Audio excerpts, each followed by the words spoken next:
Hey, what's going on, my friend? It's Jeff Newport from ChasingStrength.com. And in today's video, we are going to answer the question, do kettlebell clean and presses work your legs enough? Okay, so enough should probably be in air quotes there, or at least in quotes. Okay, now the reason that we are discussing this is I seem to have gotten a rash of emails lately asking this exact question. And since we've covered this on previous videos, I thought this is a natural follow-up video in order to answer those questions, especially if you had that question yourself. So, honestly, this seems like a sticking point for a lot of people, right? I'm not sure why. And I'm actually pretty excited it's a sticking point for a lot of people because when I was coming up, it seemed to me like guys looked for excuses not to do legs or work their legs enough, right? So Monday was always bench day, Tuesday was arms day, Wednesday was back day, Thursday was abs day or something like it, and Friday was leg day, which of course you skipped because 3-day weekend, right? So most guys ended up looking like light bulbs. And apparently that is not the case anymore. And I just want to congratulate everybody who's out there watching this video who go, man, I'm trying to work my legs. I'm trying to figure out the best way to work my legs. Because I'm telling you, 20, 30 years ago, this was not the case. All right. So what do we mean when we talk about legs? Okay, well, generally speaking, we're talking about one of three areas. Okay, the first area is the front of the legs, okay, known by most as the thighs, right? And that is the quadriceps or the quads.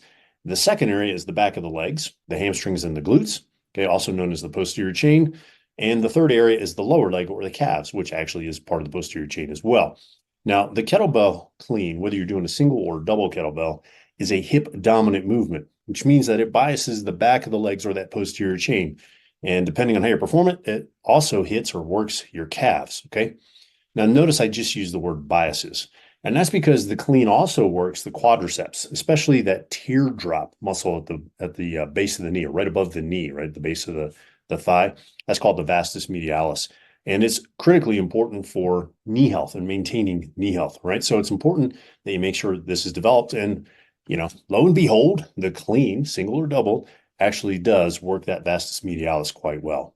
Now, the fact that the clean and press hammers the posterior chain and your teardrops is a critical point that we must not overlook, or critical points, depending on how you want to say this, right? Depending on your grammar, whether we have any grammar Nazis on here. So here are 5 reasons why strengthening your posterior chain is a must, right? And the kettlebell clean is a great choice for doing so.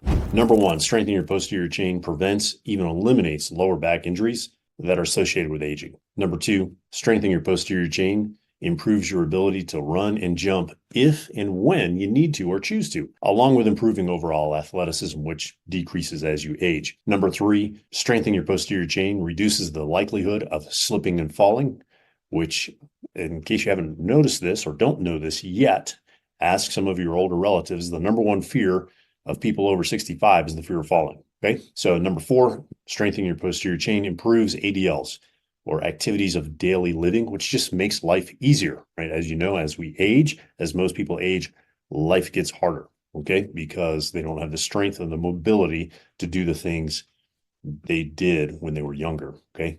Training the posterior chain, right, eliminates that, or at least reduces that significantly. And finally, point number 5, training the posterior chain reduces, prevents, even reverses through the restoration of proper functioning knee injuries by strengthening the glutes and hamstrings, along with those teardrops, right? That vastus medialis muscle on the inside of the quadricep, right above each knee. Okay. So that's a pretty good list, if you ask me. Now, let's discuss the concept of enough, or enough, right? Or air quotes. Now, look, if your goal is to be huge and get huge quads and earn the nickname Quadzilla, or if your goal is to improve your squatting strength and turn your legs into hydraulic jacks, then nope, nobody, nope, nope, nope. The clean and press is not going to be enough to develop your legs. You'll need to do some specialized quadricep work, right? So exercises like the goblet squat or the double kettlebell front squat, or dare I say it, I'll probably get kicked off YouTube for this one. This is horrible, right? Banned by the kettlebell police, right? Dare I say it, barbell squats, especially the barbell back squat, if your goal is to have an 1,000-pound squat. But the reality is goblet squats and double kettlebell front squats will make your legs strong enough. For example, my friend and former Strong First CEO, Mark Toomey, in his early to mid 50s, I believe, worked up to doing multiple sets of 10 with a 48-kilo kettlebell on goblet squats. This is about a decade ago, right? And his results were pretty astounding, actually. So weighing around 190, 195 pounds, he could easily pause rock bottom ATG. Okay, look up ATG, right? We don't have profanity on this channel. We don't allow any of that stuff. So butt to ankle ATG, he could easily pause 315 pounds in a barbell back squat, which was not insignificant because he had struggled with knee injuries for like the previous 10 or 15 years.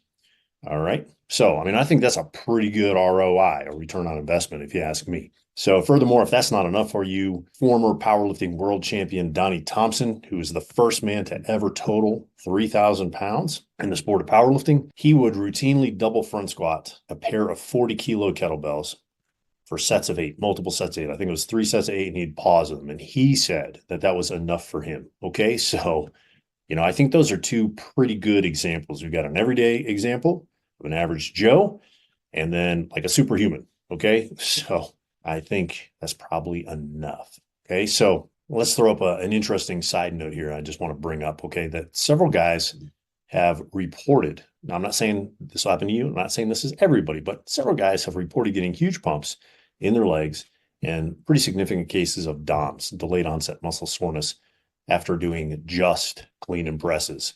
Now, why some can feel their legs and others can't, I can only guess, right? So here are 3 reasons I offer up for you.